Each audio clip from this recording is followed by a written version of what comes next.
La salle de mariage brillait de mille feux grâce aux lustres en cristal dont les reflets dansaient sur les murs dorés. Les invités murmuraient d'admiration. L'air était chargé d'argent, de pouvoir et du parfum des roses importées. Cette soirée était censée être la plus heureuse de la vie d'Emily Carter. À seulement 27 ans, enceinte de son premier enfant, elle se tenait devant le miroir doré de sa suite nuptiale, ajustant le voile indentelle que sa défunte mère avait rêvé de l'avoir porté. Ses mains tremblaient, non pas à cause du trac, mais à cause de l'épuisement. Porter l'enfant d'Adrienne Blackwell avait épuisé son corps, mais son cœur était plein d'espoir. Elle croyait qu'elle était sur le point d'épouser l'homme qui lui avait promis l'éternité. Mais le destin en avait décidé autrement. Quelques minutes avant de descendre l'allée, Emily tendit la main vers son téléphone posé sur la coiffeuse. Mais elle se figea. De la porte entr'ouverte lui parvint la voix d'Adrienne, aiguë et arrogante, dégoulinante d'une vérité qui lui transperçait la poitrine comme une lame. Elle est parfaite pour l'accord, murmura Adrienne dans son téléphone. Une fois la cérémonie terminée, les anciennes relations de son père seront miennes. Après cela, Emily ne sera plus qu'un trophée enceinte. Vanessa connaît sa place. Elle passera toujours en premier. Emily retint son souffle. Ses genoux faillirent se dérober sous le poids de ses mots. Elle pressa une main tremblante contre son ventre, comme pour protéger son enfant à naître du poison qui s'infiltrait dans son cœur. Son fiancé, le milliardaire en qui elle avait confiance, ne l'épousait pas par amour. C'était une affaire. Pire encore, il avouait qu'une autre femme, Vanessa, avait sa véritable affection. Le rire qui suivit ces paroles résonna comme un coup de tonnerre dans ses oreilles. Les invités applaudissaient dehors, inconscients que la mariée étouffait derrière un rideau de velours. Son rêve d'enfance s'était brisé en un seul coup de téléphone. L'homme qui lui avait murmuré des promesses à l'oreille pendant ses nuits d'insomnie, qui avait embrassé son front alors qu'elle luttait contre les nausées matinales, n'était qu'un menteur. Emily se mordit la lèvre jusqu'à en avoir le goût du sang, réprimant les sanglots qui menaçaient de trahir sa présence. C'était le jour de son mariage. Des centaines d'appareils photo attendaient pour immortaliser son sourire, pas ses larmes. Pourtant, la trahison était si profonde qu'elle ne pouvait plus respirer. Des images d'Adrienne lui tenant la main lors des rendez-vous chez le médecin lui traversèrent l'esprit. Elle se souvint de la nuit où il lui avait murmuré « Notre bébé grandira dans l'amour » et à quel point ces mots lui semblaient cruels à présent. Elle trébucha en arrière, renversant un bouquet de roses blanches. Les pétales se dispersèrent sur le sol en marbre, comme les morceaux brisés de son cœur. Elle voulait crier, déchirer sa robe et s'enfuir loin, mais son corps était figé, paralysé entre la rage et le désespoir. Puis un autre son rompit le silence. Le cliquetis discret de talons. Le rire d'une femme flottait dans le couloir. Doux, confiant, intime. Vanessa était là, juste à l'extérieur, entrant dans le même espace sacré réservé à la mariée. Le cœur d'Emily battait à toute rompre. La trahison n'était pas une rumeur ou un soupçon. Elle était réelle, se déroulant quelques minutes avant ses vœux. Son bébé bougea en elle comme s'il sentait son angoisse. Les larmes brouillaient à sa vision, mais derrière elle brûlait quelque chose de nouveau. Le feu.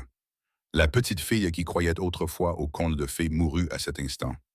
À sa place surgit une femme qui ne se tairait plus jamais. Et alors que l'orchestre commençait à jouer la marche nuptiale, Emily essuya ses larmes, se redressa et se murmura.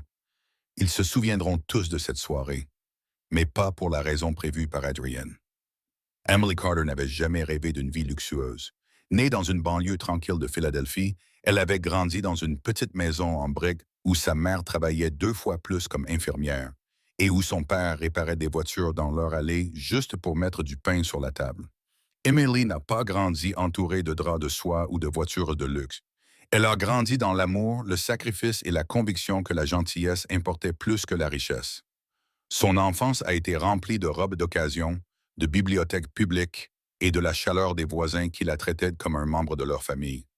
Elle avait un talent pour l'art et rêvait de devenir décoratrice d'événements, capable de transformer des pièces vides en espaces magiques. Mais après le décès soudain de sa mère, Emily a mis ses rêves de côté pour s'occuper de sa petite sœur. À seulement 19 ans, elle est devenue à la fois sœur et aidante. Elle travaillait la nuit comme serveuse tout en étudiant le design dans un collège communautaire. Elle était forte, mais ne parlait pas de sa douleur.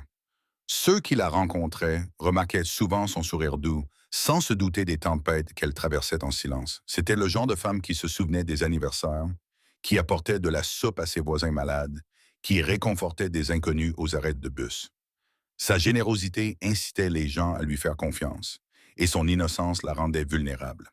Quand elle a rencontré Adrienne Blackwell pour la première fois, elle a pensé que le destin l'avait enfin récompensé. Il était magnétique, confiant et attentionné, au point de lui donner l'impression d'être la personne la plus importante au monde. Il l'a entraînée dans une vie qu'elle n'aurait jamais imaginée. Des galas fastueux, des dîners coûteux, des promesses de sécurité. Pour la première fois depuis son enfance, Emily s'est autorisée à croire aux contes de fées. Quand elle a découvert qu'elle était enceinte, Emily a pleuré de joie. Elle imaginait un avenir rempli d'histoires avant de dormir, de rires de bébés et de petits déjeuners en famille. Même si les sourires d'Adrienne lui semblaient parfois distants, elle se convainquait que c'était dû au stress lié à son empire. Elle a apporté le poids de sa grossesse presque seule, mais elle ne s'est jamais plainte. Elle se disait qu'elle était en train de fonder une famille, celle dont elle avait toujours rêvé depuis la perte de sa mère. Cependant, derrière les portes closes, des fissures ont commencé à apparaître. La patience d'Adrienne s'amenuisait. Il s'énervait à propos de ses envies, se moquait de ses vêtements modestes et insistait pour qu'elle se présente mieux lors des événements. Emily n'y prêtait pas attention, convaincue que son amour était toujours sincère. Elle se persuadait qu'une fois le mariage passé, tout changerait. Il la verrait non seulement comme sa fiancée, mais aussi comme la mère de son enfant. Elle continuait à donner, à se sacrifier et à espérer. À 5 mois de grossesse, elle travailla sans relâche sur les détails du mariage, mettant tout son cœur à concevoir la soirée parfaite. Il ne s'agissait pas seulement d'impressionner les invités. C'était sa façon de montrer à Adrien qu'elle était digne de son monde. Elle choisit des roses ivoires pour honorer sa mère, des bougies dorées pour apporter de la chaleur, et un quatuor à cordes parce qu'Adrienne avait dit un jour que les violons l'apaisaient. Chaque détail était une lettre d'amour. Mais Emily portait un autre fardeau, bien plus lourd que la robe en dentelle qui recouvrait ses épaules. Elle portait la peur de ne pas être à la hauteur, la peur que les paroles acerbes d'Adrienne aient une signification plus sombre, la peur que l'enfant dans son ventre grandisse dans un foyer froid, comme elle l'avait craint lorsqu'elle avait perdu sa mère. Pourtant, elle s'accrochait à l'espoir. Même face au doute, elle murmurait chaque soir à son bébé à naître. Papa nous aime. Il est juste fatigué. Tout ira mieux après le mariage. Et ainsi, en cette nuit fatidique, Emily se tenait dans sa suite nuptiale, non pas en tant que fiancée d'un milliardaire, mais en tant que femme qui avait donné tout ce qu'elle avait pour l'amour. Elle était vulnérable, enceinte de 5 mois, seule dans une mer d'étrangers vêtue de diamants. Elle ne se doutait pas que quelques minutes avant de descendre l'allée, le conte de fées qu'elle avait construit s'effondrerait. Car Emily Carter, la jeune fille qui croyait que l'amour pouvait tout arranger, était sur le point de devenir la femme qui allait tout détruire. Le Crystal Crown Hotel n'était pas un lieu ordinaire. C'était le joyau de Manhattan, un endroit où les milliardaires exhibaient leur fortune et où les politiciens chuchotaient leurs secrets derrière des flûtes de champagne en cristal. Ce soir-là, sa grande salle de bal avait été transformée en un palais d'or et d'ivoire. Des centaines de bougies scintillaient sur d'imposants candélabres, leurs flammes dansant sous un plafond peint de constellations. Un millier de roses blanches parfumaient l'air, se mêlant à l'odeur du vin vieilli et du marbre poli. Chaque détail criait la richesse, le pouvoir et le contrôle. Adrienne Blackwell n'avait pas lésiné sur les dépenses. La liste des invités ressemblait à un classement Forbes. PDG, sénateurs, célébrités et mondains. Un orchestre jouait en direct près de la scène, ses violons tissant d'une mélodie envoûtante qui semblait faire écho à la tension qui régnait dans les coulisses. Les photographes s'alignaient sur le tapis rouge à l'extérieur, capturant chaque paillette et chaque diamant. Pour le monde entier, c'était le mariage de l'année. Pour Emily, cela devait être le début d'un nouveau chapitre. Les invités chuchotaient en admirant l'extravagance. Regardez les lustres. Ils ont été importés de Venise. J'ai entendu dire que le gâteau avait coûté 50 000 $. Adrienne sait vraiment comment se mettre en valeur. Ils ne savaient pas que la mariée tremblait à l'étage. Son sourire était fêlé par une vérité qu'elle n'était pas prête à révéler. La salle de bal bourdonnait de rires polis, mais sous la surface, l'ambition palpitait comme un être vivant. Des hommes en smoking sur mesure échangeaient leurs cartes de visite entre deux bouchées de caviar. Des femmes en robes scintillantes comparaient leurs diamants comme s'il s'agissait d'armes. Chaque conversation avait une connotation. Alliance, investissement, opportunité. Ce n'était pas seulement un mariage. C'était une transaction enveloppée de dentelle et de champagne. Au centre de tout cela se tenait Adrien, grand et sûr de lui, dans son smoking noir taillé à la perfection. Il leva son verre à un groupe d'investisseurs, la voix douce comme de la soie. Ce soir, c'est plus qu'une union, dit-il avec un sourire qui n'atteignait pas ses yeux. C'est la promesse d'un héritage. Les hommes rirent et lui tapèrent dans le dos. Pour eux, Emily n'était pas une mariée. Elle était un levier. Pendant ce temps, Vanessa se mêlait à la foule. Elle portait une robe cramoisie qui épousait sa silhouette, ses lèvres peintes dans la même couleur. Les invités la prenaient pour une invitée d'honneur, ignorant qu'elle était la femme dont Adrienne parlait en secret. Son sourire narquois trahissait l'arrogance de quelqu'un qui croyait avoir déjà gagné. Au-dessus du chaos, Emily se tenait cachée derrière un rideau de velours qui surplombait la salle de bal depuis un balcon. Les mains agrippées à la balustrade, le cœur battant, elle regardait Adrienne charmer la foule. Il avait tout du prince milliardaire, souriant aux caméras, serrant des mains, jouant le rôle du marié parfait. Mais Emily connaissait désormais la vérité. Chaque compliment qu'il faisait, chaque toast qu'il portait était une mise en scène. Elle pressa sa paume contre son ventre, murmurant à son enfant à naître. Ce n'est pas de l'amour, c'est du théâtre. La musique s'amplifia. La voix de l'annonceur retentit dans les haut-parleurs. Mesdames et messieurs, veuillez accueillir notre marié. La foule éclata en applaudissements, tous les regards se tournant vers l'entrée où Emily était censée apparaître. Mais Emily ne bougeait pas. Son voile tremblait entre ses mains. Elle ne luttait pas seulement contre la peur, elle luttait contre la fureur.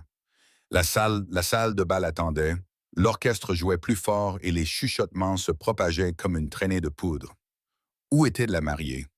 Le décor était planté, les invités s'agitaient, le sourire d'Adrienne vacillait.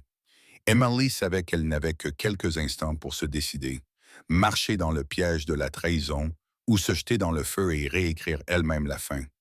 Et alors que la musique atteignait son apogée, Emily prit une profonde inspiration, prête à descendre. Non pas en tant que mariée obéissante comme Adrienne l'attendait, mais en tant que tempête qui allait détruire son monde parfait. Adrienne Blackwell avait passé toute sa vie à apprendre à porter des masques. Pour le public, il était le prodige milliardaire, l'homme qui transformait les investissements risqués en or, qui souriait sur les couvertures des magazines, qui figurait dans la liste Forbes des 30 personnalités de moins de 30 ans avant même d'avoir 30 ans. Pour les femmes qui l'adoraient, il était le charmant gentleman qui leur ouvrait les portes de voiture, leur murmurait de douces promesses et les couvrait de colliers en diamant. Mais sous ses apparences raffinées et son pouvoir, Adrien était un prédateur. Il aimait deux choses, le contrôle et les apparences. Emily était l'illusion parfaite pour lui. Elle était belle, innocente et enceinte, symbole de pureté qui adoucissait sa réputation autrement impitoyable. Il savait que la presse allait adorer. Un milliardaire père de famille. Les investisseurs aimaient la stabilité, et rien ne symbolisait mieux la stabilité qu'une femme rayonnante et un enfant en route. Mais la véritable passion d'Adrienne se tenait de l'autre côté de la salle de bal, dans une robe rouge. Vanessa Lou. Vanessa était entrée dans sa vie moins d'un an auparavant en tant qu'assistante ambitieuse. 26 ans, vive d'esprit, avec un sourire qui pouvait couper du verre. Elle s'était hissée au sommet à partir de l'anonymat. Elle n'était pas naïve comme Emily. Elle était rusée, ambitieuse et prête à jouer les coups bas. Adrienne admirait cela. Là où Emily offrait son dévouement, Vanessa offrait son feu. Là où Emily se sacrifiait, Vanessa exigeait et Adrienne adorait la chasse. Il avait promis à Vanessa plus que des baisers volés dans des limousines. Il lui avait promis un avenir. Une fois l'encre sèche sur l'accord Carter, lui avait-il murmuré à l'oreille, « Tu auras tout, l'argent, l'entreprise, le monde. » Elle le croyait, elle le devait. Après tout, elle avait renoncé à sa réputation, à sa carrière, voire à sa dignité pour être avec lui. Ce soir-là, elle se tenait avec assurance au bord de la salle de bal, sirotant du champagne pendant qu'Emily se préparait à l'étage. L'ironie de la situation ne lui échappait pas. Elle était la maîtresse au mariage du marié. habillée comme une reine audacieuse, défiant quiconque de contester sa présence. Quelques invités haussèrent les sourcils, mais ne dirent rien. Personne ne voulait offenser Adrian Blackwell. Adrian lui-même prospérait grâce à sa double vie. Pour Emily, il était le fiancé dévoué, répétant des vœux qu'il ne pensait pas. Pour Vanessa, il était le cerveau, planifiant un avenir sans le fardeau d'une femme qu'il raillait secrètement. Il jouait les deux rôles sans effort, passant de l'un à l'autre comme on change de cravate. Mais son arrogance était sa faiblesse. Il croyait qu'Emily ne découvrirait jamais la vérité. Il croyait que personne ne pouvait l'atteindre. Pas avec ses milliards, son influence, son image soigneusement construite. Cette conviction l'aveuglait face à la tempête qui s'annonçait. Alors qu'Adrienne côtoyait des politiciens et des PDG, ses yeux ne cessaient de se poser sur Vanessa. Un sourire subtil, un regard insistant, le frôlement de sa main contre la sienne quand personne ne regardait. C'était une danse dangereuse. Pourtant, il aimait le risque. Pour lui, la vie n'était pas une question de loyauté. Elle consistait à gagner. Et pourtant, même entouré des flashs, des appareils photos et des applaudissements, Adrienne ressentait une lueur de peur dans sa poitrine. Pas d'amour, jamais d'amour. De la peur d'être démasqué. La peur que le masque tombe au mauvais moment. La peur qu'Emily, la douce et confiante Emily, soit plus intelligente qu'il ne le pensait. Vanessa se pencha vers elle, la voix basse mais tranchante comme une lame. Elle ne s'y attendra pas, murmura-t-elle. Le sourire narquois d'Adrienne s'élargit. Il la croyait. Mais ce qu'aucun d'eux ne savait, c'est qu'Emily avait déjà tout entendu. Et tandis qu'Adrienne levait son verre pour trinquer à un avenir bâti sur des mensonges, la mariée, à l'étage, se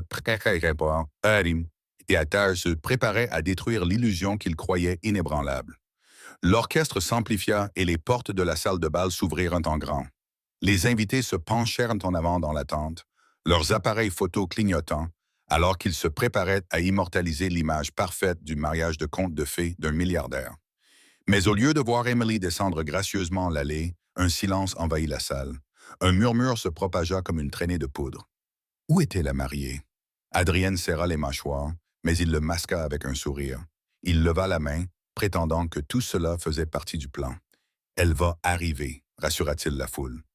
Mais les secondes se transformèrent en minutes, et le poids des attentes pesait lourdement sur les murs dorés. Puis cela arriva. Vanessa Leur apparut par l'entrée latérale. Elle ne se cachait pas dans l'ombre comme une invitée discrète. Elle ne se faufilait pas comme une maîtresse devrait le faire. Non, elle marcha hardiment vers le centre de la salle de bal, dans sa robe cramoisie, le menton haut, le sourire audacieux. Pendant un instant, personne ne comprit ce qu'il voyait. Puis les chuchotements éclatèrent. N'est-ce que pas l'assistante d'Adrienne? Elle a l'air beaucoup trop à l'aise. Attendez, pourquoi se tient-elle à côté du marié? Adrien se figea. Il ne lui avait pas demandé de faire cela. Son plan était de contrôler, de manipuler prudemment derrière des portes closes.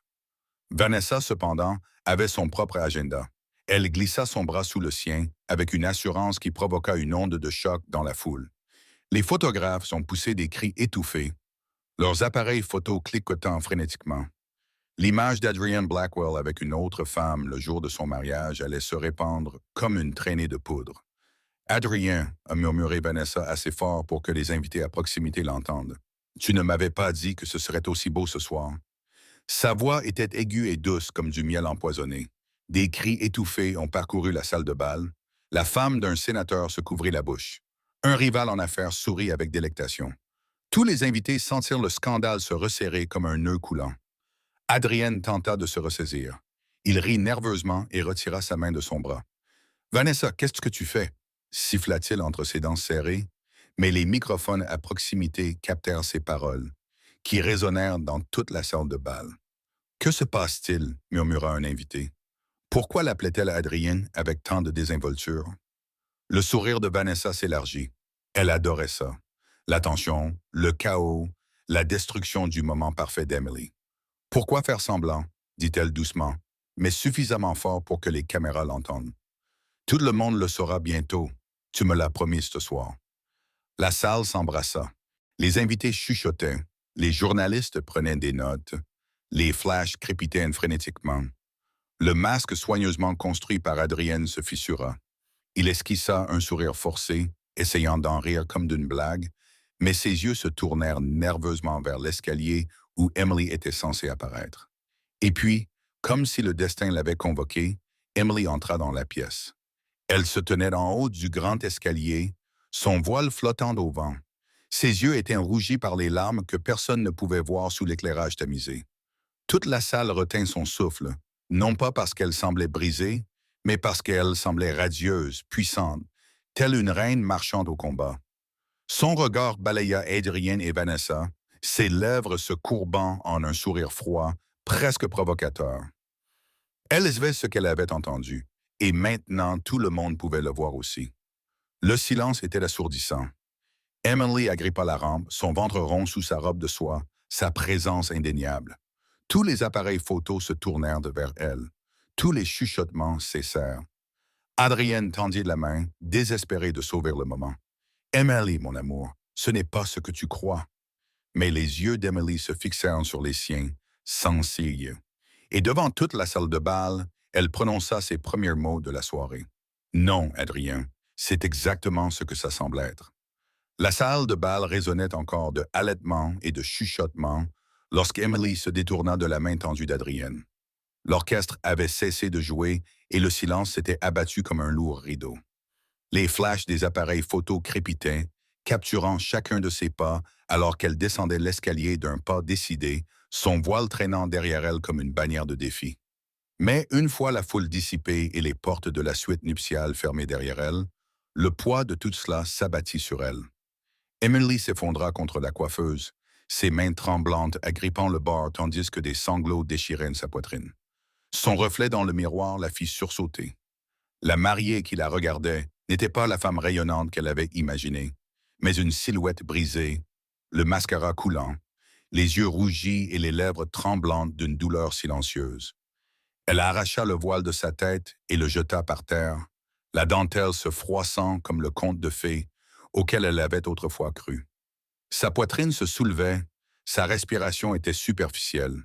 Elle pressa ses deux paumes contre son ventre, murmurant entre deux sanglots. « Je suis désolé, bébé.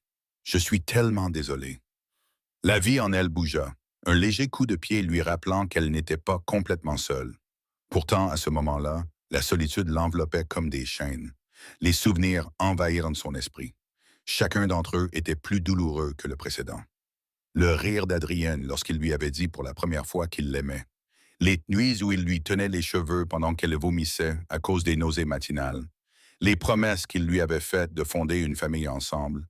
Chaque instant se transformait désormais en une cruelle plaisanterie.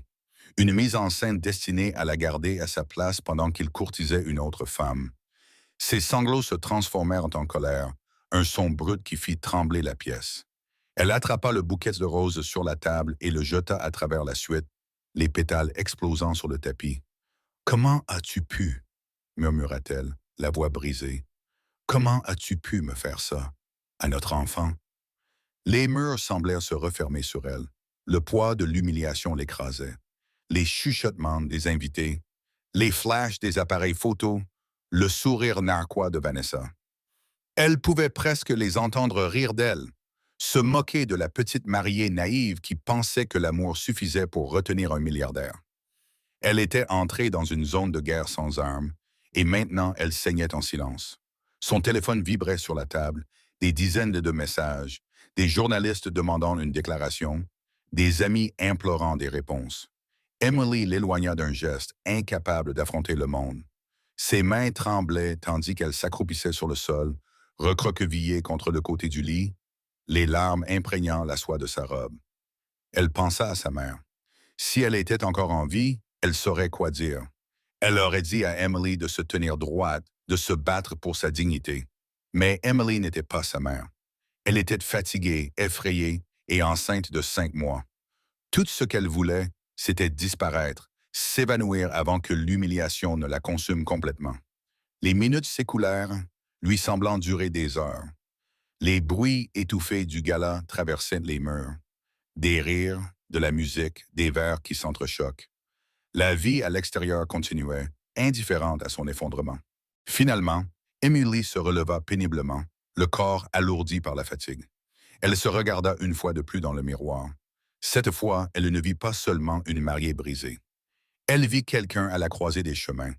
La jeune fille qui implorait de l'amour pouvait rester recroquevillée sur le sol, mais la femme qui portait un enfant méritait mieux. Des larmes coulaient encore sur ses joues, mais son regard s'était aiguisé. La tempête qui faisait rage en elle n'était pas terminée. Et dans cette suite silencieuse, Emily murmura une promesse à elle-même et à son bébé à naître. Ils ne me verront plus jamais tomber. La suite nuptiale était désormais silencieuse, seulement troublée par le bruit de la respiration irrégulière d'Emily. Ses larmes avaient insisté, laissant des traces de mascara noir sur ses joues pâles. Elle était assise sur le sol, épuisée, sa robe de mariée flottant autour d'elle comme l'armure d'un soldat vaincu. Pendant un instant, elle crut que le monde extérieur l'avait oubliée. Elle aurait souhaité que ce soit le cas. Puis vint le coup à la porte. 3 coups lents et délibérés. Emily se raidit. Elle s'attendait à voir Adrien, la voix douce et pleine d'excuses, ou Vanessa, suffisante et triomphante. Sa poitrine se serra lorsque la poignée de la porte tourna. Elle avait envie de crier, de dire à la personne qui se trouvait derrière la porte de la laisser tranquille. Mais la porte s'ouvrit en grinçant, et au lieu d'Adrienne, c'est une autre silhouette qui entra. C'était Ethan Morgan. Grand, large d'épaules, avec une présence qui faisait taire les salles, Ethan était le genre d'homme que les gens remarquaient même lorsqu'il ne disait rien. PDG à succès, il était le rival commercial d'Adrienne, même si peu de gens connaissaient l'intensité de leur rivalité. Pour le public, Ethan était discret, mystérieux, le genre de milliardaire qui évitait les caméras. Pour Emily, il était un fantôme de son passé. « Emily, dit-il doucement en fermant la porte derrière lui, tu n'as pas besoin de te cacher. » Sa gorge se serra. « Pourquoi es-tu ici? » murmura-t-elle. Ethan s'approcha, ses yeux cherchant les siens. « Parce que je ne pouvais pas rester là à le regarder te détruire. Pas toi. Pas comme ça. » Elle cligna des yeux, perplexe. « Tu savais. » « J'en savais assez, » répondit Ethan, la mâchoire serrée, le visage empreint de colère. Adrienne a été imprudente. Vanessa n'a pas vraiment fait preuve de discrétion. Mais ce soir, il marqua une pause, la voix basse et calme. Ce soir, il est allé trop loin. Emily sentit son souffle se couper. Quelqu'un la croyait. Quelqu'un avait vu la vérité. Pendant des heures, elle avait porté seule le poids de l'humiliation. Mais maintenant, devant elle, se tenait la preuve qu'elle n'était ni folle ni faible. Mais pourquoi lui? Pourquoi Ethan? Comme s'il sentait son doute, Ethan s'accroupit pour se mettre à sa hauteur. « Ta mère a aidé ma famille il y a des années. Quand nous avons tout perdu, elle nous a donné une seconde chance. Elle disait que la gentillesse n'était jamais gaspillée. Je n'ai jamais oublié cela. Et je me suis promis que si je pouvais un jour la remercier, je le ferais. » Emily sentit sa poitrine se serrer. Les souvenirs de la générosité de sa mère, de sa voix douce, de sa force tranquille, lui revinrent en mémoire. Elle n'avait jamais pris conscience de toute l'étendue de la gentillesse de sa mère. Mais maintenant, au milieu de sa nuit la plus sombre, cette gentillesse était revenue pour la protéger. Ethan fouilla dans sa veste et en sortit un mince dossier. Il le posa délicatement sur la coiffeuse. À l'intérieur, il y a tout ce dont tu as besoin.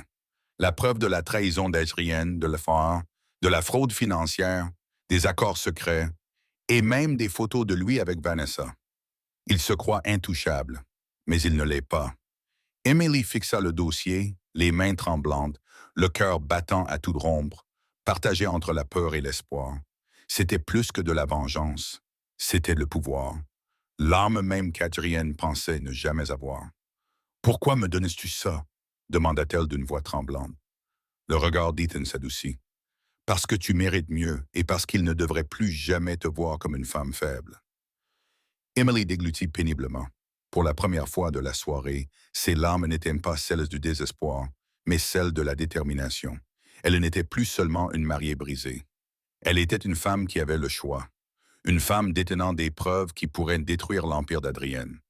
Sa main planait au-dessus du dossier, et lorsque ses doigts le touchèrent enfin, elle sentit le poids du destin peser sur ses paumes.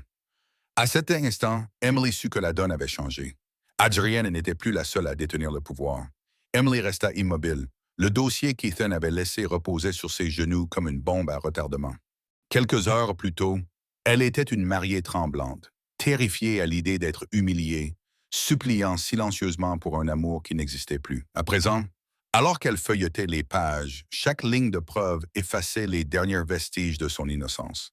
Virements bancaires, comptes secrets, photos d'Adrienne et Vanessa dans des complexes hôteliers privés, contrats signés à son nom à son insu. Tout y était, honteux et indéniable. Adrienne n'avait pas seulement trahi son cœur. Il s'était servi d'elle, de sa grossesse, et même des relations de sa famille comme de pions dans son jeu sans fin motivé par la cupidité. Les sanglots qui avaient autrefois secoué son corps ne venaient plus. Au contraire, un étrange calme s'était emparé de sa poitrine, froid et tranchant comme de l'acier. Elle se leva du sol et se dirigea vers le miroir. La femme qui la regardait n'était plus la même que celle qui s'était effondrée quelques heures plus tôt. Les larmes avaient disparu. Son maquillage était certes étalé, mais ses yeux brillaient d'une nouvelle lueur. La détermination. Elle retira lentement la robe de mariée abîmée. La dentelle délicate lui semblait désormais étrangère, comme le costume d'une jeune fille naïve qui pensait que l'amour pouvait la protéger. Pièce par pièce, elle s'en débarrassa, laissant derrière elle la mariée brisée. Elle enfila une simple robe noire qu'elle avait mise dans sa valise, au cas où. Ce soir, elle allait devenir son armure. Emily attacha ses cheveux en arrière, dévoilant son visage pour la première fois. Elle ne voulait plus se cacher. Elle voulait que toutes les caméras, toutes les invités, toutes les bouches chuchotantes la voient. Non pas comme la fragile fiancée d'Adrienne, mais comme la femme qui refusait d'être effacée. Ses mains effleurèrent son ventre. « Tout va bien se passer », murmura-t-elle à son enfant à naître, « parce que ta mère n'est plus faible. » Le bébé bougea et pour la première fois, Emily ne le ressentit pas comme un fardeau, mais comme une source de force. Elle ne se battait pas seulement pour elle-même. Elle se battait pour la vie qui grandissait en elle, pour un avenir qu'Adrienne ne méritait pas de contrôler. Quand Ethan revint une heure plus tard, il s'arrêta sur le seuil, stupéfait. La mariée en blanc brisé avait disparu. Devant lui se tenait une femme enveloppée d'une puissance tranquille. « Tu as l'air, » commença-t-il, mais ses mots s'évanouirent. « Différente ?» demanda Emily d'une voix calme. Elle ferma le dossier et le tint fermement dans sa main. « J'ai tout ce dont j'ai besoin maintenant. Il ne me manque plus que le bon moment. » Ethan acquiesça lentement, une lueur d'admiration dans les yeux. « Alors, donnons-vous ce moment. » Pendant qu'il parlait, les bruits étouffés du gala continuaient de traverser les murs. La musique, les rires, le tintement des coupes de champagne. Adrienne était en bas, se délectant de l'illusion de la victoire. Il ne se doutait pas que la femme qu'il pensait avoir brisée préparait déjà sa chute. Emily jeta un dernier coup d'œil à son reflet. La transformation était complète. La jeune fille timide qui implorait de l'amour avait disparu. À sa place se tenait une mère, une combattante et une stratège. La trahison qui avait autrefois menacé de la détruire l'avait au contraire forgée en une personne inébranlable. Elle redressa les épaules, leva le menton et se dirigea vers la porte. Chaque pas était un serment. Elle ne resterait pas silencieuse. Elle ne s'inclinait pas. Elle ne laisserait pas Adrienne écrire son histoire. Car ce soir, devant tous les invités et tous les flashs des appareils photos, Emily Carter n'était plus une victime. Elle était la tempête. La salle de bal avait retrouvé son rythme. Les invités sirotaient leur champagne, chuchotant à voix bête au sujet du scandale qui avait failli gâcher la soirée. Adrienne avait apaisé le chaos avec des rires forcés et des promesses vides de sens. Il avait qualifié cela de malentendu, balayant d'un revers de main l'audace de Vanessa comme si ce n'était rien. L'orchestre jouait à nouveau, mais la mélodie semblait creuse, et la foule bourdonnait de curiosité. Adrienne croyait qu'il avait repris le contrôle. Il y parvenait toujours. Son charme, son argent, son nom, tout cela l'avait déjà sorti de situations bien pires. Mais alors qu'il levait son verre pour un nouveau toast, les portes de la salle de bal s'ouvrirent. Emily entra. La salle se tut. Elle ne portait plus sa robe de mariée, mais une élégante robe noire qui épousait ses formes. Ses cheveux étaient tirés en arrière, son visage était sec. Les appareils photos se tournèrent instantanément vers elle, les flashs crépitant comme des éclairs. Elle semblait métamorphosée, chaque pas mesuré, chaque respiration régulière, telle une reine entrant dans sa cour. Le sourire d'Adrienne vacilla. « Emily », dit-il d'une voix suffisamment forte pour être entendue. « Mon amour, te voilà, rejoins-moi. » Mais Emily ne se dirigea pas vers lui. Au lieu de cela, elle marcha vers le centre de la salle de bal. La foule s'écarta, des murmures s'élevant par vagues. Elle se retourna lentement, laissant tous les regards se poser sur elle. Lorsqu'elle prit enfin la parole, sa voix résonna clairement et distinctement dans toute la salle. « Mesdames et messieurs, commença-t-elle, merci d'être ici ce soir. Vous êtes venus assister à un mariage. Au lieu de cela, vous allez découvrir la vérité. » Un murmure parcourut l'assemblée. Adrienne serra les mâchoires. « Emily, ça suffit », lança-t-il d'une voix basse. Elle l'ignora. D'une main ferme, elle souleva le dossier qu'Ethan lui avait remis. « Voici ce que mon fiancé a fait derrière des portes closes. De la fraude, des mensonges, de la trahison, et oui, une liaison avec la femme que vous avez tous vue tout à l'heure. » Des cris étouffés remplirent la salle de bal, les appareils photos crépitèrent frénétiquement. Vanessa pâlit, son sourire narquois disparaissant alors que les journalistes se précipitaient vers elle. Emily ouvrit le dossier en sortant des photos et des documents. Elle les brandit haut, les passant au journaliste le plus proche. « Ce sont des copies. Prenez-les. Voyez par vous-même. » La salle explosa dans le chaos.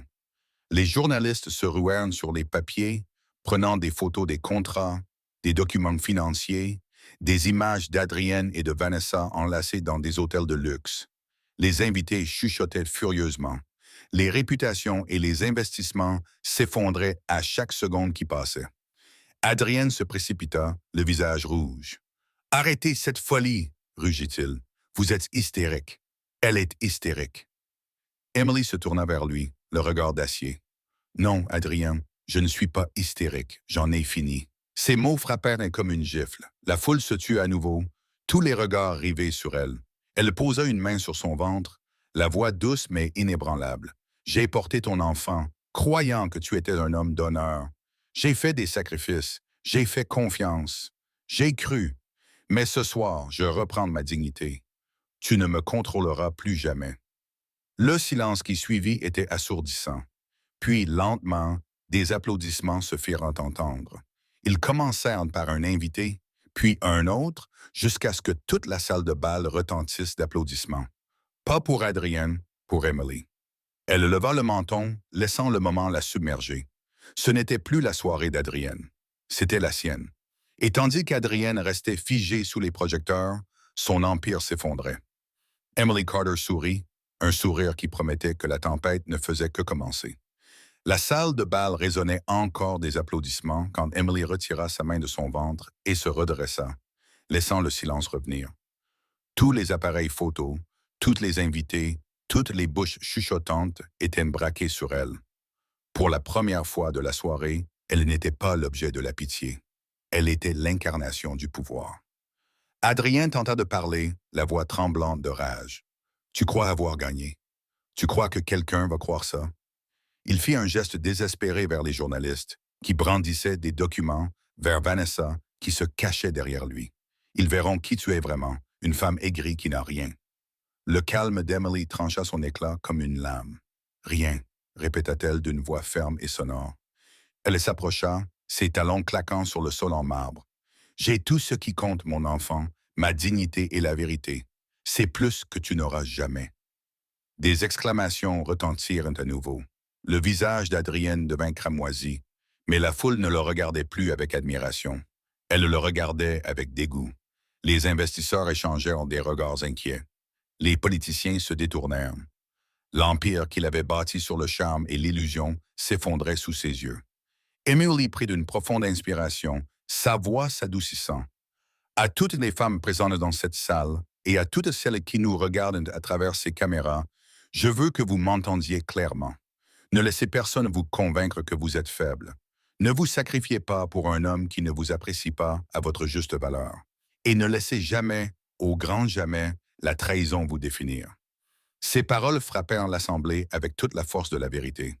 Certaines femmes acquiescèrent, d'autres essuyèrent leurs larmes. Même les hommes se sentirent mal à l'aise, confrontés au miroir qu'elle tendait à leur monde. Elle posa à nouveau sa main sur son ventre, non pas avec tristesse cette fois, mais avec fierté. Cet enfant grandira en sachant que sa mère a choisi la force plutôt que le silence, la dignité plutôt que la honte. Et je l'élèverai pour qu'il sache que l'amour n'est pas censé être une cage, mais un refuge. Je suis peut-être entré dans cette soirée en tant que marié, mais j'en ressortirai plus forte, en tant que mère survivante et femme qui ne sera plus jamais brisée. Les applaudissements reprirent, plus forts cette fois, comme un tonnerre. Les gens se levèrent de leur siège, applaudissant, acclamant, certains scandant même son nom. Les appareils photo crépitaient frénétiquement, immortalisant sa transformation. Vanessa se glissa par la porte latérale, sa robe cramoisie telle une traînée de honte. Adrienne resta clouée sur place, les poings serrés, son empire s'effondrant. Pour la première fois de sa vie, il était impuissant, et il le savait. Emily se retourna, ses yeux trouvant Ethan à l'autre bout de la pièce. Il lui fit un petit signe de tête, un signe de respect, pas de pitié. Elle lui rendit son signe. Leur histoire n'était pas une histoire d'amour. Pas encore. Ce soir, il s'agissait de reprendre sa vie en main. Elle marcha vers la sortie, chaque pas assuré, la tête haute. Les invités s'écartèrent, lui ouvrant un passage comme en signe de révérence. Lorsqu'elle atteignit les portes, elle n'était plus la mariée abandonnée d'un mariage scandaleux. Elle était la femme qui avait transformé la trahison en feu et l'humiliation en triomphe. Alors que les portes se refermèrent derrière elle, l'orchestre se remit à jouer. Ce n'était pas de la marche nuptiale, mais une symphonie triomphante, comme si l'univers lui-même rendait hommage à son courage. C'est ainsi qu'Emily Carter quitta la salle de bal, non pas en tant que victime d'Adrienne Blackwell, mais en tant que symbole de toutes les femmes qui ont été sous-estimées. Au lever du soleil, la ville ne parlait plus du mariage qui n'avait jamais eu lieu. Elle parlait de la chute d'Adrienne Blackwell. Les journaux du matin ne montraient pas de photos glamour de la cérémonie, ni de gros titres élogieux sur le mariage de conte de fées d'un milliardaire. Au contraire, ils criaient au scandale. La trahison de Blackwell dévoilée à l'hôtel. Une mariée enceinte humilie un milliardaire devant une foule élitiste. L'affaire de fraude d'Adrienne Blackwell est le désastre matrimonial de l'année. Les premières sphères étaient brutales. Les images d'Emily debout dans sa robe noire dominaient toutes les couvertures. La main sur son ventre, les yeux brûlants d'une force tranquille. Elle n'était pas dépeinte comme une victime. Elle était célébrée comme une héroïne. Pendant ce temps, les photos d'Adrienne racontaient une autre histoire. Des clichés de lui se précipitant avec colère, le visage déformé par le désespoir, la main tendue vers Emily pour être rejetée devant le monde entier. Les légendes se moquaient de lui, le marié qui avait tout perdu. Les présentateurs de télévision rediffusaient les images en boucle. Des extraits du discours d'Emily se sont répandus sur les réseaux sociaux. Ces mots ont été traduits dans hashtag « Jamais brisé, la force plutôt que le silence ». Emily Carter. Des millions de personnes ont regardé. Des millions ont partagé. Des millions ont applaudi. Du jour au lendemain, elle est devenue un symbole. Mais pour Adrienne, les conséquences ont été bien plus graves que l'humiliation. À midi, les actions de Stock and Blackwell Enterprises ont chuté. Les investisseurs se sont retirés en masse, terrifiés par les accusations de fraude révélées par Emily. Les contrats ont été annulés, les partenariats dissous. Les politiciens qui s'accrochaient autrefois à Adrienne pour obtenir des dons de campagne ont soudainement pris leur distance, prétendant ne rien savoir. Son téléphone, qui vibrait autrefois d'admiration, était désormais inondé de messages de dégoût. Vanessa, sa maîtresse, a disparu dans l'ombre. La même femme qui se pavanait avec audace dans la salle de bal s'est évanouie lorsque le monde s'est retourné contre eux. Les tabloïds l'ont surprise en train de monter seule à bord d'un vol à destination de l'Europe. Sa robe cramoisie avait été remplacée par un sweat à capuche et des lunettes de soleil. Elle avait misé sur le pouvoir d'Adrienne, et lorsqu'il s'est effondré, elle l'a laissé brûler seule. Le conseil d'administration de Blackwell Enterprises a convoqué une réunion d'urgence. Pendant des années, ils avaient toléré l'arrogance d'Adrienne parce qu'il les avait rendus riches. Maintenant, il était devenu un handicap. En moins de 24 heures, des rumeurs circulaient sur son éviction. À la fin de la semaine, ces rumeurs allaient devenir réalité. Et Emily, elle restait silencieuse. Elle refusait les interviews, déclinait les demandes de commentaires, évitait les paparazzis qui campaient devant son appartement. Le monde voulait entendre sa voix, mais elle ne leur donnait rien. Son silence la rendait plus puissante. Elle avait déjà dit la vérité là où cela comptait. Devant les caméras, devant la foule, elle n'avait plus rien à dire. Pourtant, derrière des portes closes, Emily observait la tempête se déchaîner avec une détermination tranquille. Elle ne souriait pas devant la chute d'Adrienne, ni ne se réjouissait de sa ruine. Elle n'était plus animée par la vengeance. Elle se concentrait sur une seule chose, l'avenir de son enfant. Mais la ville avait d'autres plans. Des inconnus lui envoyaient des lettres de soutien. Des femmes partageaient leurs propres histoires de trahison, et les talk-shows la saluaient comme la femme qui avait humilié un milliardaire. Qu'elle le veuille ou non, Emily était devenue un symbole de résilience. Adrienne, quant à lui, s'était enfermé dans son penthouse, les stores baissés, buvant sans modération, tandis que le monde le dévorait vivant. Il repassait en boucle le moment où Emily lui avait tenu tête, sentant à chaque fois son empire lui échapper un peu plus. L'homme qui se croyait autrefois intouchable était désormais un paria. Et alors que les gros titres devenaient de plus en plus sévères et que l'empire s'effondrait, une vérité résonnait dans toutes les salles de rédaction et les salles de réunion. Le règne d'Adrienne Blackwell était terminé et c'était Emily Carter qui y avait mis fin. Pendant des semaines après le scandale, Emily vécut recluse. Elle passait ses matinées dans un modeste appartement qu'elle louait sous son nom de jeune fille, loin des paparazzis et des voisins curieux. Elle préparait des repas simples, lisait tranquillement le matin et posait sa main sur son ventre chaque soir, murmurant des promesses à la vie qui grandissait en elle. Au début, le silence lui pesait. Après avoir passé des années dans l'ombre d'Adrienne, elle ne savait pas qui elle était sans lui. Mais peu à peu, elle a commencé à se souvenir. Avant Adrienne, Emily Carter était une artiste, une designer qui rêvait de transformer les espaces en poésie vivante. Elle avait abandonné cela lorsqu'elle était entrée dans son monde. N'ayant plus rien à perdre, elle est revenue à la passion qui l'animait autrefois. Elle a commencé modestement. Un matin, elle a déniché ses vieux carnets de croquis dans une boîte qu'elle avait cachée il y a des années. Les pages sentaient la poussière et les rêves oubliés, mais les dessins qu'elle contenait lui tenaient toujours à cœur. Elle suivit les lignes du bout des doigts et, pour la première fois depuis des mois, elle sourit. Encouragée par sa petite sœur Sophie, elle commença à reprendre contact avec d'anciennes connaissances. Ses amis, qui se souvenaient de son talent, étaient ravis de l'aider. Très vite, elle se mit à dessiner des croquis pour des mariages, des galas et des événements caritatifs. Ironiquement, le scandale qui l'avait humiliée devint sa meilleure carte de visite. Les clients murmuraient « C'est la femme qui a tenu tête à Adrienne Blackwell ». Pour eux, elle n'était pas seulement une designer, elle était la preuve de la force. En 3 mois, Emily décrocha son premier contrat important. La rénovation intérieure d'un nouveau refuge pour femmes financé par l'une des anciennes rivales d'Adrienne. Elle se consacra corps et âme à ce projet, travaillant de longues nuits malgré son ventre qui s'arrondissait. Elle choisit des tons chauds, des textures douces, des espaces qui inspiraient de la sécurité. Chaque trait de crayon était un message. Tu n'es pas brisé, tu es chez toi. Pendant qu'elle travaillait, le bébé dans son ventre donnait des coups de pied plus souvent, comme pour l'encourager à aller de l'avant. Chaque mouvement lui rappelait pourquoi elle se battait si fort. Elle ne construisait plus une vie pour obtenir l'approbation d'Adrienne. Elle construisait un héritage pour son enfant. Mais se reconstruire ne concernait pas seulement le travail, cela concernait aussi sa personne. Emily faisait de longues promenades dans le parc, laissant l'air vif de l'automne remplir ses poumons. Elle s'inscrivit à des cours de yoga prénatal où elle rencontra d'autres futures mères qui lui rappelèrent qu'elle n'était pas seule. Elle retrouva le sourire, chose qu'elle pensait avoir oubliée. Ethan venait la voir de temps en temps, toujours respectueux, sans jamais la pousser. Il passait lui apporter du café, lui donner des conseils professionnels ou simplement l'écouter lorsque le poids de tout cela menaçait de l'écraser. Il admirait sa force, mais plus encore, il respectait son indépendance. Un soir, alors qu'Emily fermait son petit studio de design, elle remarqua un groupe de jeunes femmes qui attendaient dehors.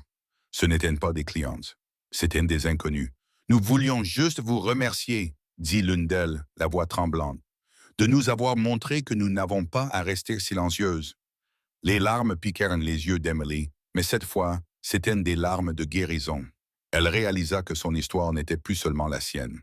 Elle portait en elle les voix d'innombrables femmes qui avaient souffert en silence. Et en reconstruisant sa vie, elle leur avait donné la permission de reconstruire la leur aussi. Emily Carter n'était plus la mariée abandonnée. Elle était une artiste, une femme d'affaires, une future mère et une survivante. Et alors qu'elle éteignait les lumières de son studio ce soir-là, elle savait que ce n'était que le début de l'empire qu'elle allait bâtir. Non pas à partir de la trahison, mais à partir de la force. Adrian Blackwell n'était pas un homme habitué à perdre. Pendant des années, il avait dominé les salles de réunion, écrasé ses concurrents et plié les gens à sa volonté grâce à son argent et à son influence. Mais après la révélation publique d'Emily, il est devenu quelque chose qu'il n'avait jamais été auparavant. Vulnérable. Son empire s'effondrait. Le conseil d'administration l'a dépouillé de son titre de PDG, le mettant de côté alors que les actionnaires exigeaient des comptes. Son nom a disparu des couvertures des magazines sur papier glacé qu'il adorait autrefois. Les invitations aux soirées élitistes se sont taries. Même ses soi-disant amis ont cessé de répondre à ses appels. Pendant des semaines, Adrienne a vécu dans le déni. Il se disait que le scandale passerait, qu'Emily reviendrait en rampant lorsqu'elle se rendrait compte qu'elle ne pouvait pas survivre sans lui. Elle joue juste la victime. Il ricana un soir en regardant son reflet dans les fenêtres sombres de son penthouse. Elle le suppliera de revenir, mais ce ne fut pas le cas. Au contraire, le nom d'Emily devint de plus en plus célèbre, tandis que le sien tombait dans l'oubli. Les médias célébrèrent sa transformation, son studio de design prospérait et son histoire était devenue un exemple pour les femmes de tout le pays. Adrienne bouillait de rage en regardant les vidéos d'elle coupant des rubans lors d'événements caritatifs. Sa main protégeait son ventre, elle avait l'air heureuse. Elle avait l'air libre. C'était ce qui le mettait le plus en rage, sa liberté. Le désespoir le poussa à faire des choix imprudents. Il commença à se présenter à l'improviste à son appartement, frappant à sa porte tard dans la nuit. « Emily, ouvre, nous devons parler. » Sa voix était rauque, désespérée. Elle n'avait plus la confiance suave qu'il avait autrefois. Elle ne répondait jamais. Au lieu de cela, l'équipe de sécurité d'Ethan s'assurait à chaque fois qu'il soit escorté hors de la propriété. Adrienne s'est tournée vers la presse, donnant des interviews remplies de demi-vérités et de faux remords. « J'ai fait des erreurs », a-t-il déclaré à un journaliste, les yeux vitreux. « Mais Emily sait que je l'aime, je veux juste retrouver ma famille. » Le public n'était pas dupe. Ses paroles sonnaient creux, et la réaction a été encore plus dure. Les gros titres se moquaient de sa supplique. Blackwell supplie. Le monde rit. Mais le pire est arrivé quand Adrienne a essayé d'utiliser le bébé contre elle. Il a déposé une requête au tribunal pour demander la garde partielle, affirmant qu'Emily n'était pas apte à élever l'enfant seule. Ses avocats ont fait valoir que son instabilité émotionnelle la rendait dangereuse. Quand Emily a lu les documents, ses mains tremblaient de rage. Pendant un instant, la peur l'a envahi. La peur qu'il réussisse, qu'il lui enlève la seule lumière de sa vie. Mais elle s'est alors redressée. Adrienne l'avait déjà sous-estimée. Il allait refaire la même erreur. Avec le soutien d'Ethan, elle a constitué une équipe d'avocats. Elle ne s'est pas battue avec colère, elle s'est battue avec des faits. Ses avocats ont présenté des preuves de la fraude d'Adrienne, de son mode de vie irresponsable. Sa liaison a fait la une des journaux. Le juge a rapidement rendu son verdict, rejetant la requête d'Adrienne avec préjudice. Emily sortit du tribunal ce jour-là la tête haute, les paparazzis criant son nom. Adrienne la suivait, le visage rouge d'humiliation. Il avait essayé d'utiliser son enfant comme une arme et il avait perdu. Ce soir-là, Emily s'assit près de la fenêtre de son appartement, la main sur son ventre. Elle murmura doucement, « Il ne te touchera pas maintenant, jamais. » De l'autre côté de la ville, Adrien se servit un autre verre de whisky, noyé dans l'amertume. Pour la première fois de sa vie, il comprit la vérité. Emily n'était plus sous son contrôle. Et plus il essayait de se battre pour la reconquérir, plus le monde se tournait vers Emily, le laissant seul dans les ruines qu'il avait lui-même causées. Pendant des semaines, Vanessa Lowe resta hors de vue. Après le scandale du mariage, elle avait disparu de la scène publique, évitant les flashs des appareils photos et les gros titres malveillants. Elle s'était dit que c'était temporaire, qu'Adrienne allait régler le problème comme il l'avait toujours fait, et qu'elle pourrait alors revenir dans sa vie une fois que la poussière serait retombée. Mais cette fois-ci, Adrienne n'était plus le titan intouchable dont elle était tombée amoureuse. Il était en train de sombrer rapidement, et Vanessa n'avait aucune intention de couler avec lui. Elle avait toujours été ambitieuse. C'est d'ailleurs ce qui avait attiré l'attention d'Adrienne au départ. Sa soif de pouvoir égalait son arrogance. Mais alors qu'Adrienne pensait qu'elle l'aimait, Vanessa jouait son propre jeu. Elle ne voulait pas être sa maîtresse pour toujours. Elle voulait de l'influence, de la richesse et sa propre place à la table. Lorsque l'empire d'Adrienne s'est effondré, elle a vu une occasion d'échanger sa loyauté contre sa survie. Un soir, Vanessa est entrée dans un restaurant privé du centre-ville. L'homme qui l'attendait était un homme qu'elle avait autrefois méprisé, un investisseur qu'Adrienne avait humilié lors d'une transaction quelques années plus tôt. Vous vouliez une preuve de la corruption d'Adrienne? Demanda-t-elle en faisant glisser une clé USB élégante sur la table. Tout ce dont vous avez besoin se trouve ici. L'homme haussa un sourcil. Et pourquoi le trahir maintenant? Vanessa se pencha en arrière, sirotant son vin avec un sourire. Parce que le roi est en train de tomber et je n'ai pas l'intention de sombrer avec lui. L'investisseur gloussa. Tu es intelligente, mais tu te rends compte qu'une fois que cela sera rendu public, tu seras fini toi aussi. Le sourire de Vanessa vacilla légèrement. Elle pensait pouvoir être plus maligne que tout le monde, mais elle n'avait pas pris en compte à quel point le monde la méprisait déjà. Aux yeux du public, elle n'était pas une victime. Elle était une complice consentante.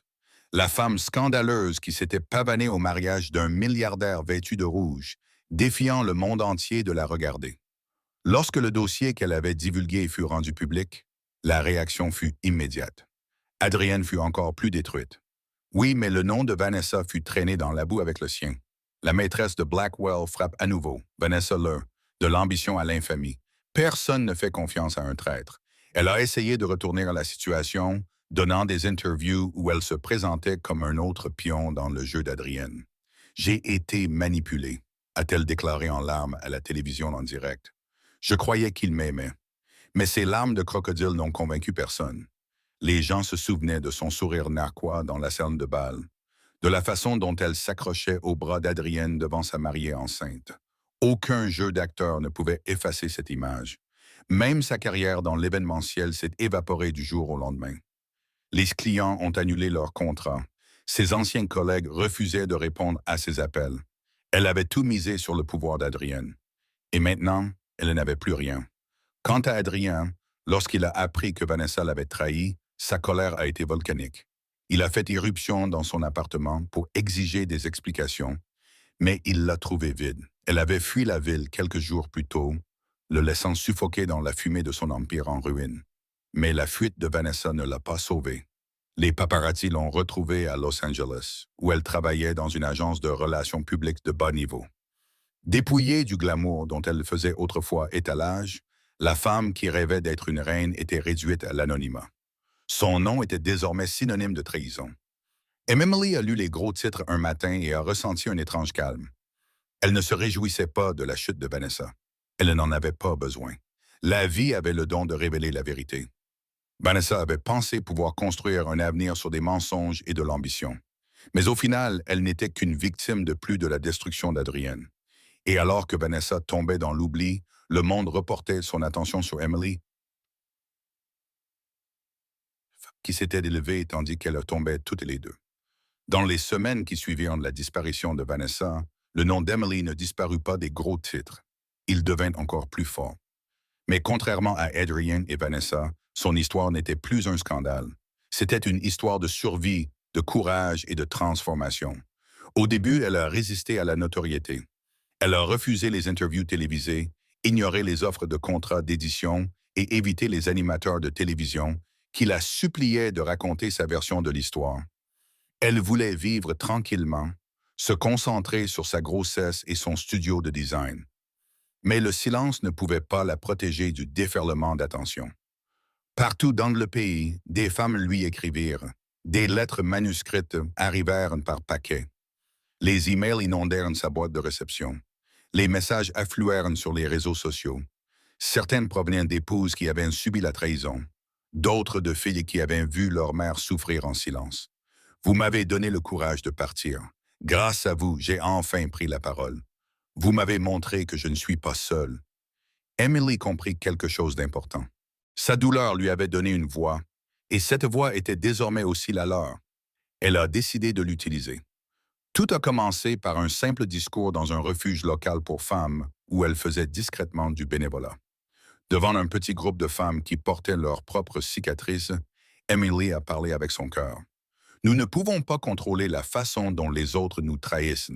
a-t-elle déclaré d'une voix ferme, mais nous pouvons contrôler la façon dont nous nous en relevons. La force ne signifie pas que nous ne nous brisons jamais. Cela signifie que nous refusons de rester brisés. La vidéo est devenue virale en quelques heures. Des millions de personnes l'ont regardée, des millions l'ont partagée, des millions ont pleuré. Les médias l'ont reprise, la qualifiant de voix de la résilience. Les invitations ont afflué. Conférences, événements caritatifs, sommets sur l'autonomisation. Emily, la mariée autrefois réduite au silence, était désormais un symbole de force. Son studio de design s'est développé parallèlement à son influence. Les clients la recherchaient spécifiquement, non seulement pour sa créativité, mais aussi pour ce qu'elle représentait. Elle a commencé à se spécialiser dans les événements qui avaient du sens. Collecte de fonds pour des refuges, Gaïa pour l'éducation, célébration caritative. Chaque événement reflétait son parcours. La beauté née de la douleur, la force forgée par la perte. Mais ce qui la surprenait le plus, c'était à quel point cela lui semblait naturel. Pendant des années, Adrienne lui avait dit qu'elle était trop douce, trop émotive, trop naïve. Aujourd'hui, ces mêmes qualités étaient devenues sa force. Sa vulnérabilité incitait les gens à lui faire confiance. Son authenticité les attirait. Elle n'essayait pas d'être parfaite. Elle prouvait que l'imperfection pouvait encore briller. Sa sœur Sophie l'observait avec admiration. « Tu deviens plus qu'une créatrice, monsieur. Tu deviens une leader. » Emily sourit doucement, la main posée sur son ventre. « Je deviens simplement celle que j'ai toujours été destinée à être. » Les médias l'ont surnommée la mariée invaincue.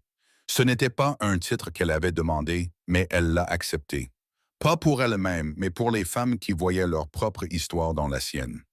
Un soir, alors qu'elle préparait ses notes pour un discours liminaire lors d'une conférence sur le leadership féminin, Ethan passa la voir dans son studio. « Tu te rends compte, dit-il d'un ton mi-taquin, mi-admiratif, tu es devenue plus puissante qu'Adrienne ne l'a jamais été. Et tu y es parvenue sans mentir, sans marcher sur les pieds de qui que ce soit. Tu y es parvenue simplement en étant toi-même. » Emily leva les yeux de ses notes, le regard clair. « C'est ça qui fait la différence, n'est-ce pas? Il a bâti un empire sur la peur.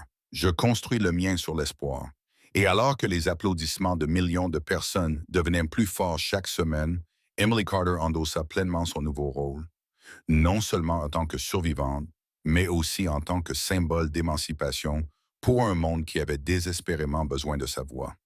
Adrienne Blackwell avait autrefois vécu dans les nuages, dominant le monde depuis les balcons de gratte-ciel, sirotant du champagne valant plus que le salaire annuel de la plupart des gens.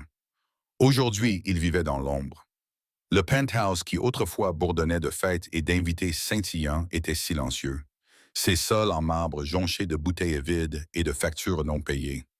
Les stars restaient baissées, la silhouette de la ville cachée derrière la poussière et l'obscurité. L'homme qui autrefois commandait dans les salles de réunion passait désormais ses matinées à regarder fixement la télévision, regardant les rediffusions de sa propre chute sur les chaînes d'information qui ne se lassait jamais de repasser son humiliation. Blackwell Enterprises l'avait complètement coupé. Le conseil d'administration l'avait contraint à démissionner et avait gelé ses comptes lorsque les enquêteurs avaient découvert plusieurs cas de fraude et de manipulation. Ses biens avaient été saisis, ses propriétés reprises.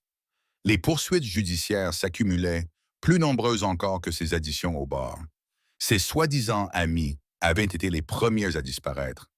Les mêmes hommes qui l'avaient autrefois acclamé sur le terrain de golf ignoraient désormais ses appels. Les femmes qui s'accrochaient autrefois à son bras avaient bloqué son numéro. Même Vanessa, la maîtresse à qui il avait autrefois promis le monde, l'avait trahi et avait disparu. Adrienne ne se retrouva plus qu'avec l'écho de sa propre arrogance. Au début, il se battit. Il fit irruption dans les réunions du conseil d'administration sans y être invité, exigeant de retrouver son poste. La sécurité l'escorta dehors. Il menaça les investisseurs, mais ceux-ci lui rirent au nez. Il tenta de manipuler la presse avec des larmes de crocodile, mais chaque mot ne fit qu'attiser le feu des moqueries. Au fil des semaines et des mois, son combat s'épuisa. Ses cheveux devinrent hirsutes. Ses costumes autrefois impeccables furent remplacés par des chemises froissées.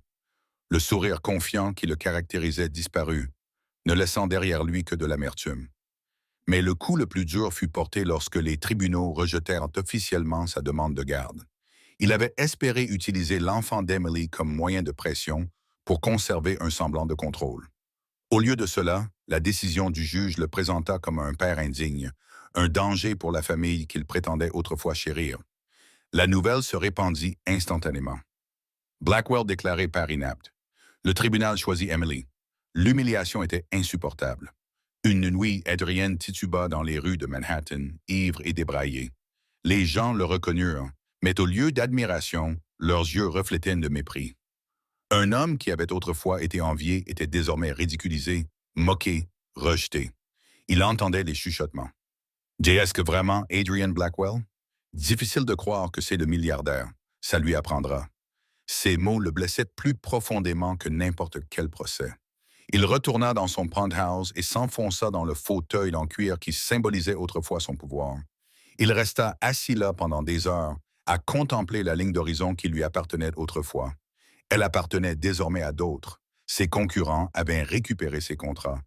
Ses rivaux revendiquaient son influence. Et Emily, se tenait au centre de tout cela, brillant plus fort qu'il ne l'avait jamais fait. Adrienne serra les poings, la rage brûlant dans ses veines. « C'est elle qui a fait ça, murmura-t-il. Elle m'a ruiné. » Mais alors même qu'il prononçait ces mots, une vérité plus sombre lui apparut. Emily ne l'avait pas ruiné. Il s'était ruiné lui-même. Sa cupidité, son arrogance, ses mensonges, voilà les véritables armes qui l'avaient détruit. Pour la première fois depuis des années, Adrienne ressentit quelque chose d'inconnu. Le regret. Pas seulement d'avoir perdu Emily, pas seulement d'avoir perdu son pouvoir, mais d'avoir réalisé trop tard qu'il avait troqué l'amour contre l'ambition et qu'il s'était retrouvé sans rien. Le milliardaire autrefois puissant n'était plus qu'un fantôme, errant dans les ruines de son propre empire. Et alors que la carrière d'Emily continuait son ascension, Adrian Blackwell fut confronté à la vérité qui le terrifiait le plus. Il n'était plus craint, plus admiré, plus pertinent. Il n'était plus rien. Alors que l'hiver laissait place au printemps, le monde d'Emily changea une fois de plus. Son ventre était devenu rond et plein, lui rappelant constamment que chaque pas qu'elle faisait, chaque décision qu'elle prenait, n'était plus seulement pour elle-même. L'enfant en elle donnait des coups de pied avec force, comme s'il était impatient de découvrir le monde. Chaque mouvement était la promesse d'un nouveau départ. Ses journées étaient remplies à la fois d'épuisement et d'espoir. Les matins commençaient par la douce lumière du soleil qui se répandait à travers les fenêtres de son appartement, où elle s'asseyait tranquillement avec une tasse de thé, écrivant ses pensées pour son enfant à naître. Un jour, elle écrivit « Tu liras ces mots et tu sauras que c'est grâce à toi que j'ai pu rester debout alors que le monde voulait me faire tomber. » Dans son studio de design, les affaires prospéraient plus que jamais. Les clients faisaient la queue non seulement pour sa créativité, mais aussi pour son histoire. Emily mettait toute son âme dans chaque projet, concevant des thèmes autour de la résilience et de la renaissance. Le refuge pour femmes qu'elle avait décoré quelques mois plus tôt était devenu un symbole d'espoir. Et bientôt, on lui demanda de concevoir des espaces pour d'autres associations caritatives à travers le pays. Mais ce n'était pas seulement sa carrière qui se développait. Son influence en tant que porte-parole des femmes se multipliait. Elle était invitée à prendre la parole dans des universités, des centres communautaires et des conférences. Chaque fois qu'elle se tenait devant un public, elle posait sa main sur son ventre et s'exprimait non seulement en tant que designer ou survivante, mais aussi en tant que mère. La force, leur disait-elle, ne se mesure pas à ce que nous endurons seuls. Elle se mesure à l'amour que nous transmettons, même lorsque le monde tente de nous le prendre. Sa sœur cadette, Sophie, est devenue sa plus proche compagne, l'accompagnant chez le médecin, l'aidant à préparer la chambre du bébé, peignant des étoiles et des nuages sur les murs. « Ce bébé va grandir entouré d'amour », a déclaré Sophie un soir, alors qu'elle rangeait de minuscules vêtements dans les tiroirs. Emily a souri, les larmes aux yeux. Pour la première fois depuis longtemps, l'avenir ne lui faisait plus peur. Ethan continuait à veiller sur elle, stable et fiable. Il lui offrait son aide sans rien attendre en retour, sa protection sans la contrôler. Bien que tacite, une relation discrète s'était développée entre eux. Quand Emily doutait d'elle-même, Ethan lui rappelait « Tu as déjà fait le plus dur. Tu as survécu. Maintenant, tu peux vivre. » Pourtant, dans ces moments de calme, la peur s'insinuait en elle. Serait-elle à la hauteur pour son enfant? Pourrait-elle vraiment l'élever sans que l'ombre de la trahison d'Adrienne ne les hante? Elle combattait ses pensées en se préparant. Elle suivit des cours sur le rôle parental, s'entoura de femmes qui la soutenaient et s'appuya sur sa communauté grandissante. La veille de sa fête prénatale, Emily s'assit seule dans la chambre du bébé. Le berceau était prêt, les étagères remplies de livres d'histoire, les murs peints dans des tons doux de bleu et de blanc. Elle passa ses doigts sur le bord du berceau en murmurant « Tu ne connaîtras jamais les mensonges, seulement la vérité. Tu ne verras jamais la faiblesse, seulement l'amour. » Des larmes coulaient, mais ce n'étaient pas des larmes de tristesse. C'étaient des larmes de soulagement. Pendant des années, elle avait porté la douleur et le silence. Maintenant, elle portait la vie, l'amour et un héritage. Et alors qu'elle posait sa main sur son cœur et son ventre, Emily Carter savait que l'empire qu'elle était en train de bâtir n'était pas fait d'argent ou de pouvoir. Il était fait d'amour, et aucune trahison ne pourrait jamais lui enlever cela. Quelques semaines après la naissance, Emily se découvrit transformée bien plus qu'elle ne l'aurait imaginé. La maternité transforma ses nuits en heures d'insomnie, ses journées en rythme tendre d'allaitement, de bercement et de chuchotement de berceuse. Pourtant, à chaque cri, à chaque petite prise des doigts de son bébé, elle sentait son cœur guérir. Le bébé devint son ancrage. Les ombres de la trahison ne la hantaient plus de la même manière. Chaque fois qu'elle regardait dans les yeux de son enfant, elle ne voyait pas les mensonges d'Adrienne Blackwell, mais la vérité de sa propre force. « Tu es ma deuxième chance », murmurait-elle pendant les nuits de calme en berçant le nourrisson contre sa poitrine. Sa guérison s'étendit au-delà de son foyer. Les invitations affluèrent. Cette fois, elle choisit avec soin. Emily accepta une interview nationale, non pas pour les ragots, mais pour le message. Assise dans une modeste robe bleue, son bébé reposant dans un berceau à côté d'elle, elle fit face aux caméras. « Je n'ai pas survécu parce que je suis extraordinaire », dit-elle doucement. « J'ai survécu parce que j'ai choisi de ne pas rester silencieuse. La douleur peut nous briser, certes, mais elle peut aussi nous façonner. Et parfois, la meilleure vengeance n'est pas la colère. C'est de vivre avec dignité et paix. » Le public resta silencieux, puis éclata en applaudissements. Des extraits de ses propos se répandirent comme une traînée de poudre, touchant des millions de personnes qui trouvèrent de la force dans son histoire. Les réseaux sociaux ont transformé son discours en cri de ralliement.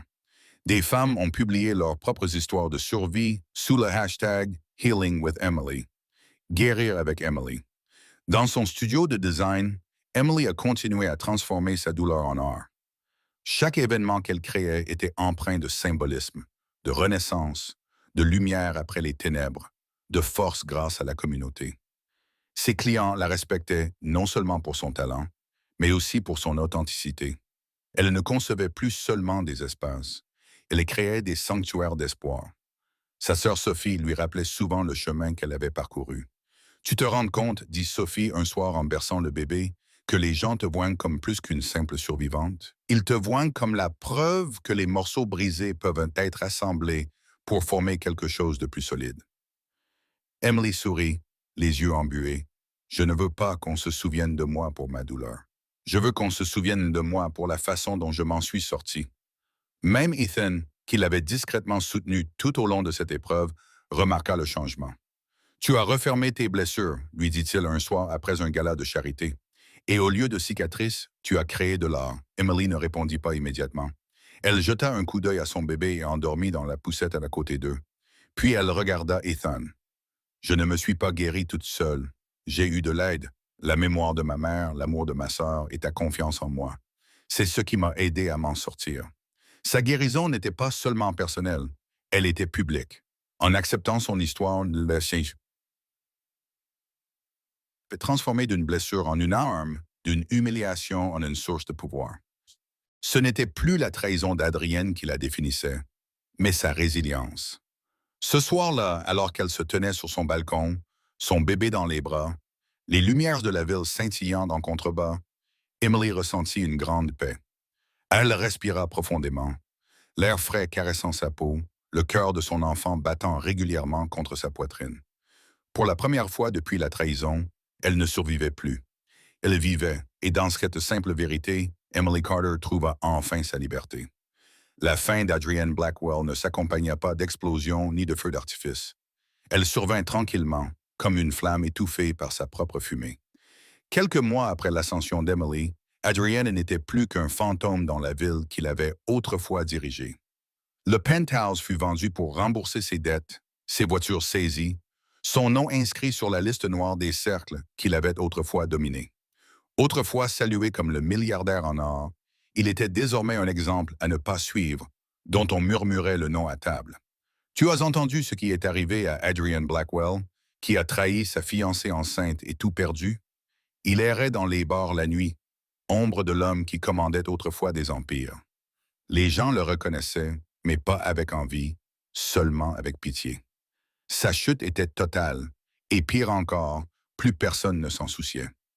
Emily, quant à elle, entrait dans une vie plus brillante qu'elle n'aurait jamais pu l'imaginer. Son bébé se portait à merveille, grandissant et devenant chaque jour plus fort, et ses rires remplissaient sa maison de lumière.